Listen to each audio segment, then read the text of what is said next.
This channel does not promote any violent, harmful, or illegal activities. All content provided by this channel is meant for an educational purpose only. SIR অর্থাৎ special intensive revision আপনারা সকলেই জানেন এটার জন্য কিন্তু একটা প্রিফিন্ড আপনাদের form দেবে এবং সাথে কিন্তু আপনাদের কিছু কিছু জিনিস লিখতে হবে।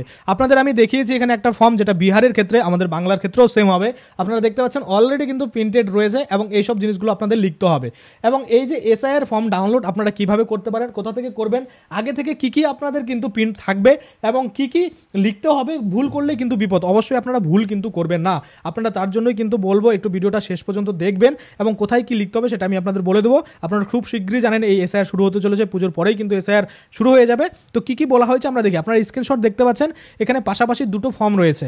একটা হচ্ছে প্রি প্রিন্টেড অর্থাৎ যেটা অলরেডি প্রিন্ট থাকবে সেটা আপনাকে দেবে এবং সেটাতে কিন্তু আপনাদের লিখতে হবে। যেটাতে অলরেডি কি কি প্রিন্ট রয়েছে আমরা যদি দেখি যে elector name, EPIC number, address pre printed অর্থাৎ এগুলো কিন্তু লেখা থাকবে। Serial number, part number, name, তারপরে এসি পিসি নেম, তারপরে স্টেট, এগুলো কিন্তু প্রি প্রিন্টেড থাকবে। আর আরেকটা জিনিস দেখতে পাচ্ছি আমরা, সেটা হচ্ছে ওল্ড ফটো প্রি প্রিন্ট অর্থাৎ আপনার বর্তমানে ভোটার কার্ডে যে ছবিটা রয়েছে সেটাও কিন্তু প্রিন্ট হয়ে আপনার ওই ফর্মেই থাকবে। এবার এই যে এই ফর্মটা এরকম আপনাকে দিয়ে দিবে, এই ফর্মটা আপনাকে দিয়ে দিল। এবার আপনাকে কি কি লিখতে হবে, পেস্ট কারেন্ট ফটো অর্থাৎ সবার প্রথমেই আপনার যে লাস্ট 3 মাসের মধ্যে তোলা একটা ছবি সেটা পেস্ট করতে হবে বা সেটা আঠা দিয়ে লাগাতে হবে ফর্মের মধ্যে। হলো, তারপরে বলছে ডেট অফ বার্থ অর্থাৎ আপনাকে আপনার যে ডেট অফ বার্থ সেটা কিন্তু সুন্দর করে সেখানে লিখে দিতে হবে। তারপরে আধার নং, বেকেটে দেখুন বলছে অপশনাল। যদি আপনার কাছে আধার কার্ড থেকে থাকে আধার কার্ডের নাম্বারটা আপনি লিখে দেবেন, যদি আপনার কাছে আধার কার্ড না থাকে তাহলে না লিখলেও কিন্তু হয়ে যাবে। তারপরে যদি আমরা দেখি মোবাইল নাম্বার, আপনার কাছে যে মোবাইল নাম্বারটা রয়েছে সেই মোবাইল নাম্বারটা কিন্তু আপনারা এখানে লিখে দিবেন। তারপরে যদি আমরা দেখি ফাদার্স অবলিক দিয়ে লিগাল গার্জিয়ান নেম অর্থাৎ আপনার বাবার নাম বা গার্জিয়ান নাম যেটা থাকবে সেটা কিন্তু আপনারা লিখে দেবেন। তারপরে ইপিক নং ইফ অ্যাভেলেবেল অর্থাৎ আপনার যে বাবার ইপিক নং সেটা যদি অ্যাভেলেবেল থাকে তাহলে কিন্তু দিয়ে দেবেন, যদি না থাকে তাহলেও কিন্তু হয়ে যাবে। তারপরে মাদার্স নেম, এটাও কিন্তু বলছে ইপিক নং ইফ অ্যাভেলেবেল, যদি থাকে আপনার মায়ের নামটা লিখে ইপিক নাম্বারটা দিয়ে দেবেন, আর না থাকলে ছেড়ে দেবেন। তারপরে এখানে স্পোজ নেম রয়েছে, অ্যাপ্লিকেবল হলে এটা আপনারা লিখবেন, না হলে অ্যাপ্লিকেবল না হলে এটাকে ছেড়ে দেবেন। তারপরে যদি আমরা দেখি declaration, I hereby declare that the best of my knowledge and belief I am above 18 years of age, ordinary resident on the above address and a citizens of India। এখানে কিন্তু টোটাল 3টা অপশন রয়েছে যে আপনি 1987 সালের আগে জন্মগ্রহণ করেছেন সেটাতে টিক মারতে পারেন, বা 1987 থেকে 2004 সালের মধ্যে আপনি জন্মগ্রহণ করেছেন সেটাতে টিক দিতে পারেন, বা 2004 সালের পরে আপনি জন্মগ্রহণ করেছেন সেটাতেও টিক দিতে পারেন। কারণ এখানে আপনি যা টিক দিবেন, এই যে এখানে যে অপশনগুলো রয়েছে এখানে আপনি যা টিক দিবেন এই টিকের উপরে ভিত্তি করে কিন্তু আপনাকে ডকুমেন্ট দিতে হবে। ধরুন আপনার 2002 সালের ভোটার লিস্টে আপনার বাবা মায়েদের নাম রয়েছে, সেক্ষেত্রে তো আপনাদের টেনশন নেই, কিন্তু যাদের নেই তাদের কিন্তু টেনশন রয়েছে। এবার ধরুন 1987 সালের মধ্যে আপনাদের জন্মগ্রহণ রয়েছে, সেক্ষেত্রে আপনাদের নিজের সেলফ একটা ডকুমেন্টস দিলেই কিন্তু হয়ে যাবে। এবার ধরুন 1987 সাল থেকে 2004 সালের মধ্যে যেসব ব্যক্তিদের জন্মগ্রহণ রয়েছে বা ভোটার লিস্টে নাম তুলিয়েছেন তাদের ক্ষেত্রে কিন্তু নিজের তো একটা ডকুমেন্ট দিতেই হচ্ছে এবং সাথে কিন্তু বাবা বা মায়ের যে কোনো একটা ডকুমেন্ট দিতে হবে। হয়ে গেল। এবার 4 সালের পরে 2025 সাল অবধি 24 সাল অবধি যেসব ব্যক্তিরা ভোটার লিস্টে নাম তুলিয়েছেন বা জন্মগ্রহণ করেছেন বা আপনাদের ভোটার লিস্টে নাম উঠেছে তাদের ক্ষেত্রে কিন্তু নিজের তো ডকুমেন্টস একটা দিতেই হচ্ছে, সাথে কিন্তু আরও বাবারও ডকুমেন্ট দিতে হবে, মায়েরও ডকুমেন্ট দিতে হবে। দেখুন 3টা কিন্তু স্ল্যাব রয়েছে, 3টা কিন্তু ভাগ রয়েছে। যে 1987 সালের আগেও যাদের জন্মগ্রহণ রয়েছে তারা সরাসরি নিজেদের ডকুমেন্টস দিলেই হয়ে যাবে। যদি 1987 থেকে 2004 সাল অবধি হয় তাহলে নিজের একটা ডকুমেন্ট সাথে বাবা মায়ের যে কোনো একটা ডকুমেন্ট দিতে হবে। এবং তারপরে যদি আমরা দেখি 4 সালের পরে তাহলে বাবা মায়ের দুইজনেরই ডকুমেন্ট দিতে হচ্ছে, সাথে নিজেরও ডকুমেন্ট দিতে হচ্ছে। আশা করি এটুকু আপনাদের ক্লিয়ার। যখন অফিসিয়াল নোটিফিকেশনটা বের হবে তখন কি কি ওই ডকুমেন্ট দিচ্ছে যে আপনাদের দেখাতে হবে সেটা আমি জানাবো। বিহারের ক্ষেত্রে আমরা যা যা দেখেছি আশা করা যাচ্ছে 95% সেরকমই থাকবে, একটা দুটো এক্সট্রা অ্যাড হলেও হতে পারে ওয়েস্ট বেঙ্গলের ক্ষেত্রে। তো যখন সেটা হবে সেটা আমরা দেখব।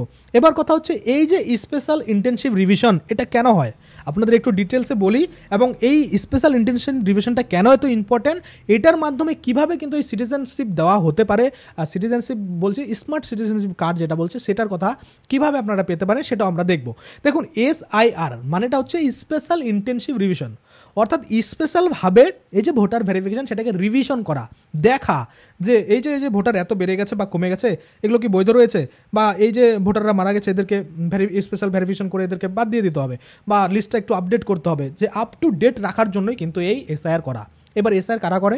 নির্বাচন কমিশন। এবার নির্বাচন কমিশন কবে কবে করবে? দেখুন ওদের ইচ্ছে, 5 বছরে করবে নাকি 10 বছরে করবে নাকি 20 বছরে একবার আপডেট করবে, সেটা তাদের ইচ্ছে।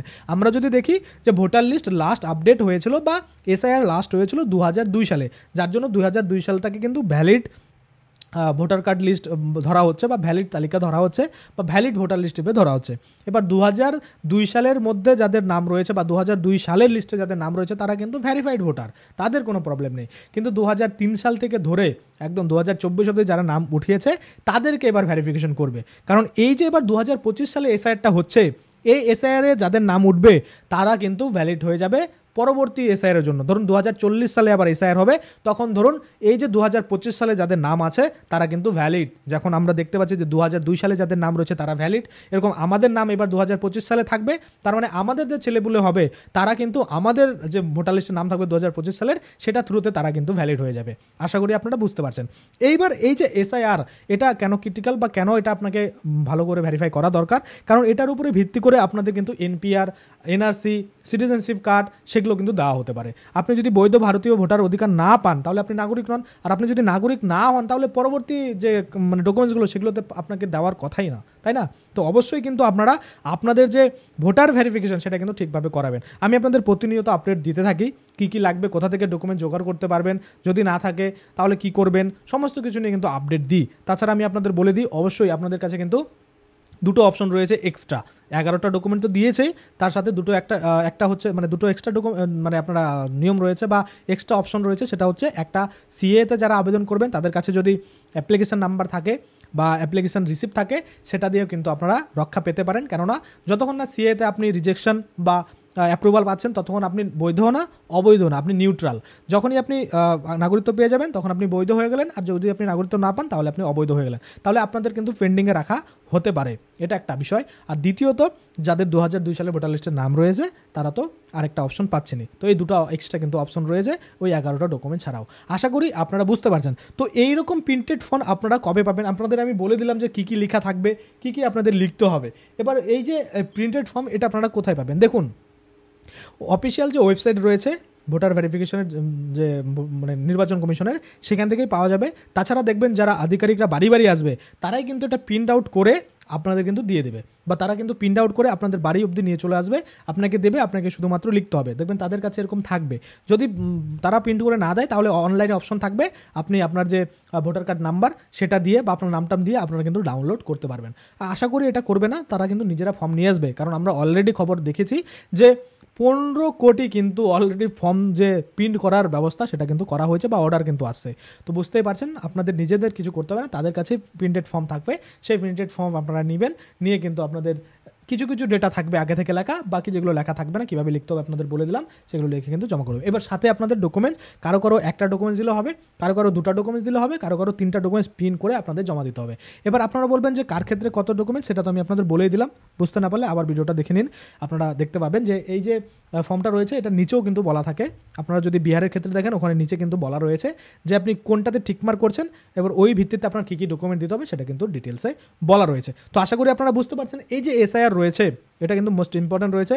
বারবার বলছি আপনাদের অবশ্যই কিন্তু ভালোভাবে ঠিকঠাকভাবে ভেরিফিকেশনটা করিয়ে নেবেন। কারণ 2025 সালের আপডেটেড ভোটার লিস্টে যদি আপনার নাম থাকে তাহলে কিন্তু পরবর্তীতে আপনাকে আর চিন্তা করতে হবে না কোনো কিছু নিয়ে, না এনপিআর, না এনআরসি, না সিটিজেনশিপ কার্ড পাওয়ার জন্য। আশা করি আপনারা বুঝতে পারছেন। তো আজকের জন্য ভিডিওটা এখানে শেষ করবো। যদি ভিডিওটা ভালো লাগে অবশ্যই একটা লাইক করে দেবেন। যদি আমার চ্যানেলে প্রথমবার ভিজিট করে থাকেন নিচে একটা রেড কালার সাবস্ক্রাইব বাটন দেখুন, এখন হয়তো রেড কালার আর সাবস্ক্রাইব বাটন নেই, এখন হয়তো গ্রে কালার করে দিয়েছে। সেটাকে আপনারা ক্লিক করে সাবস্ক্রাইব করে পাশে যে বেল আইকনটা আসবে ঘন্টা বাজনটা ওটাকে বাজিয়ে দেবেন, তাহলে পরবর্তীতে যখনই আমি এই ধরনের কোনো ভিডিও বানাবো সেটার নোটিফিকেশন আপনার কাছে কিন্তু চলে যাবে। আর সাবস্ক্রাইব করতে কোনো টাকা লাগে না, অবশ্যই আপনারা কিন্তু সাবস্ক্রাইবটা করে নেবেন। তো আজকের জন্য ভিডিওটা এখানে শেষ করছি, ধন্যবাদ।